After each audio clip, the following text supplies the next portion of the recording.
What up, you guys? This is Crow here with Crow's Archery and Motorcycle Adventures. And today we're going to be looking at an email that I had received from a man asking about tips on how to get his ex back. So before we go ahead and jump into this, go ahead and like, share, comment, subscribe, hit the little bell notification in whichever corner that you find it to be notified of me uploading more videos. Okay, so this man is trying to get his ex back. And this is going to be one of those subjects that I will say I completely understand why you feel the way you do, where you're coming from, and I'm about to reveal to you the secrets on how to do that. But the first thing that you have to do is you have to accept that there is no guarantee that you are going to get her back. You have to accept that. You also have to accept that everything I'm about to tell you, you are doing for yourself and only for yourself. You're not doing it for her, you're doing it for you. Because if you're trying to do it for her, one, you're just going to fail miserably, and she's going to know that you're trying to do it for her, and that's going to tell her that she can't trust you. And she knows that the relationship's going to go to a dead end again. So, what do we do? The first thing you need to do is cut off all contact with her.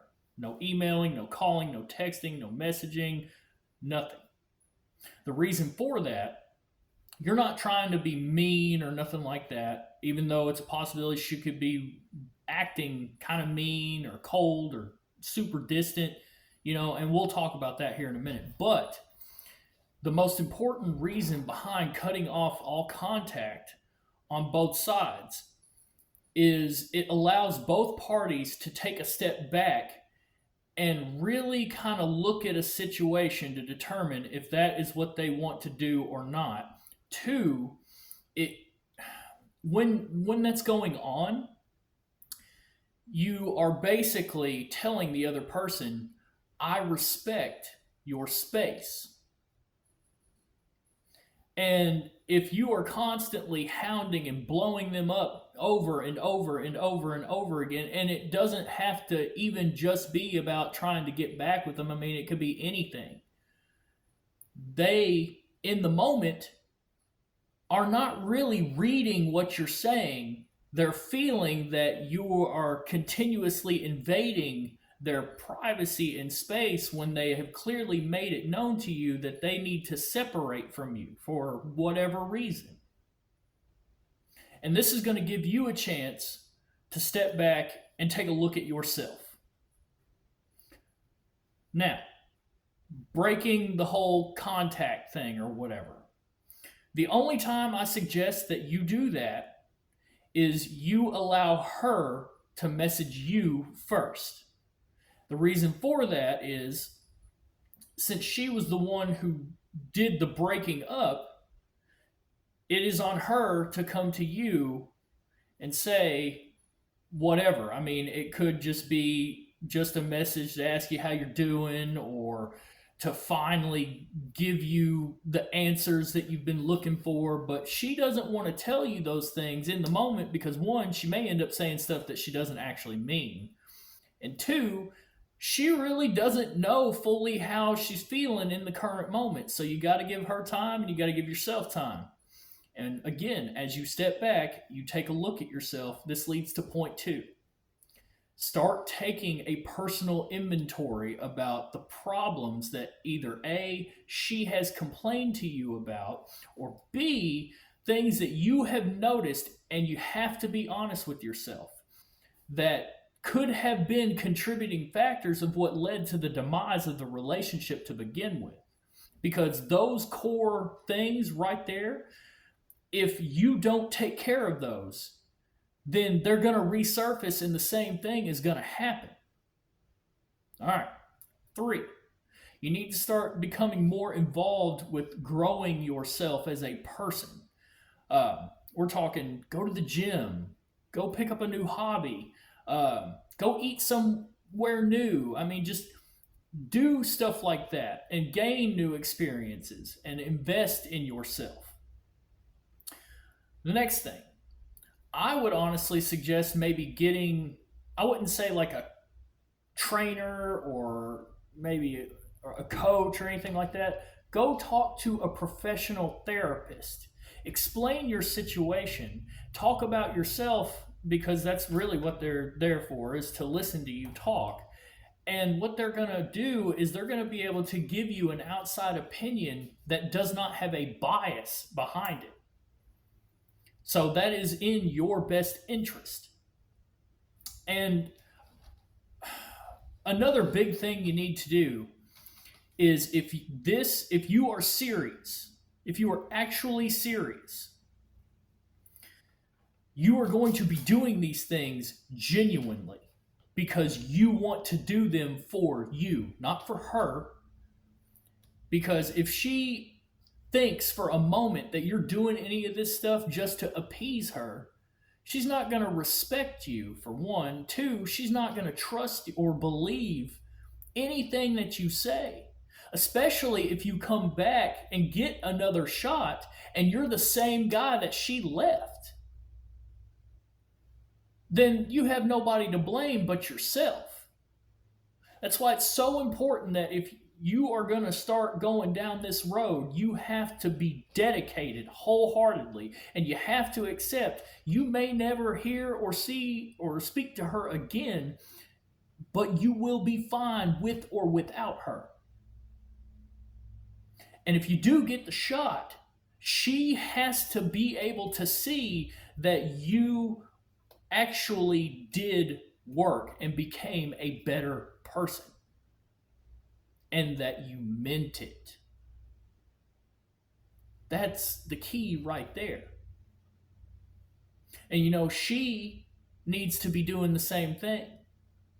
Don't poison your mind with all these negative thoughts about what if this, or oh, she's doing that, or whatever.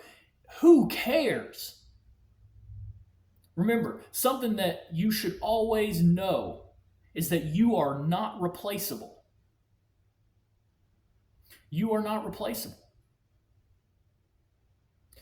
I guarantee you, if you wake up in the morning and you look at yourself in the mirror and you flat out say, I'm not replaceable, there is nobody out there that's going to be able to do anything for her like I can. And the reason that I say that is because you are building up your confidence, and at that point, you get to a point where you start believing in yourself. And when you believe in yourself, you can accomplish anything. But the greatest part about believing in yourself is you radiate the energy that you believe in them too. And then they can believe in themselves. And they can start working on themselves and making changes and stuff like that. That's the whole beauty of going down this road. It is very hard. It is very difficult. Trust me when I say I've done all the screw ups. In fact, my most recent development, the girl that I was kind of seeing, I did plenty of screw ups. And she screwed up too. There were plenty of times where she was apologizing to me. But what I was doing was basically being like, hey, you know what? That's in the past. Don't worry about it.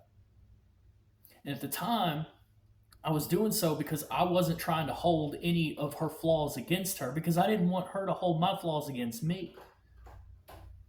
And that was another big thing that went wrong between me and her. It's like a lot of our conversations were text messaging, and there's no tone or diction.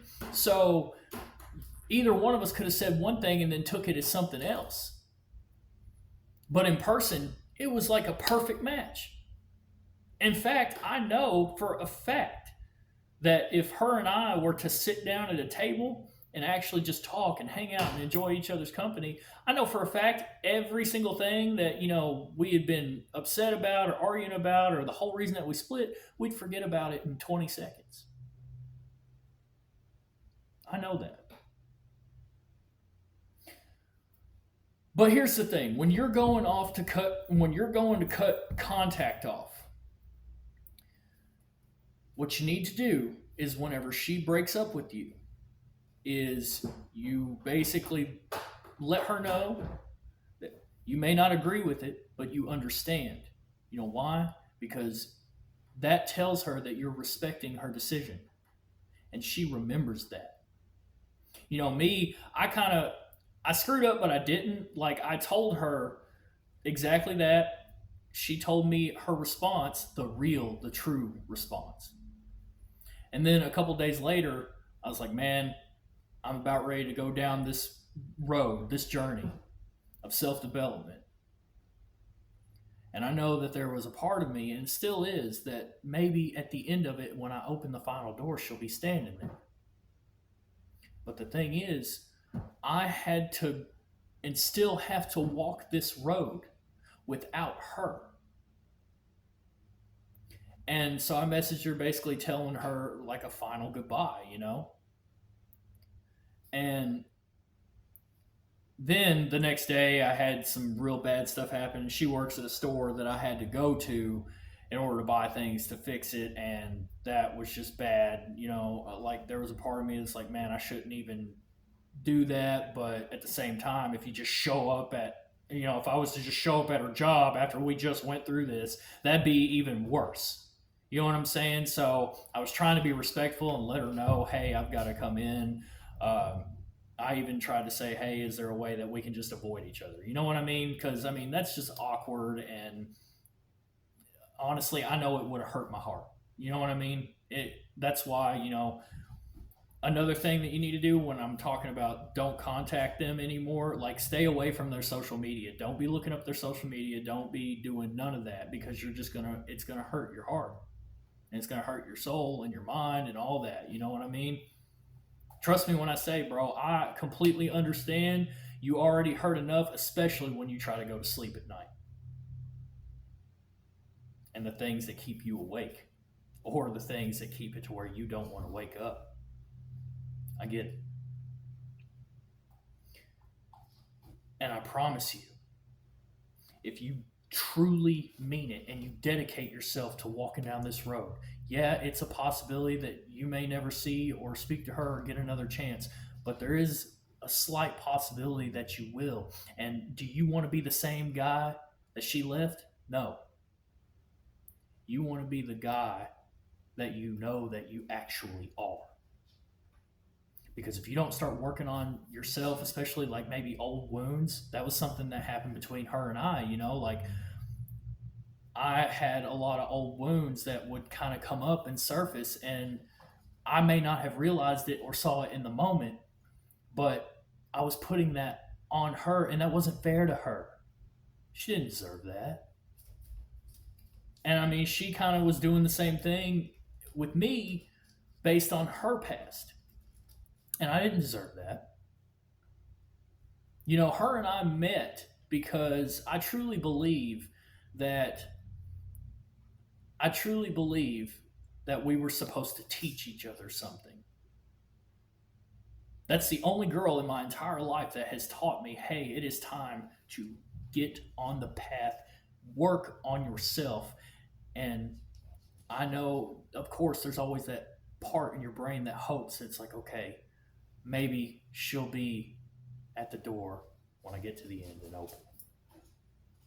But I'm telling you, work on yourself, cut off all contact, focus on improving your mind, your physique, get some new hobbies, get a therapist, and truly start working on doing these things from a genuine standpoint. You can't be meeting her again, possibly just faking it the whole time, because the same thing's going to happen. No. It is time for you to get up and do the right thing. It's never too late to do the right thing. You can have what it is that you want, but you got to be able to put in the work, even if that means that you have to walk away. Walking away doesn't mean forever. Sometimes it's temporary. But I promise you, you would much rather go through this temporary hardship to have that life that it is that you want, and have that relationship that it is that you want, that could literally just be the best relationship in the whole world versus doing the easy thing and begging and pleading and going back and forth and arguing and maybe getting back together, but it's just going to fall apart again. That's not worth it. Don't do that. So here is your starting guide. If you have any more questions, feel free to email me. I love y'all. Peace.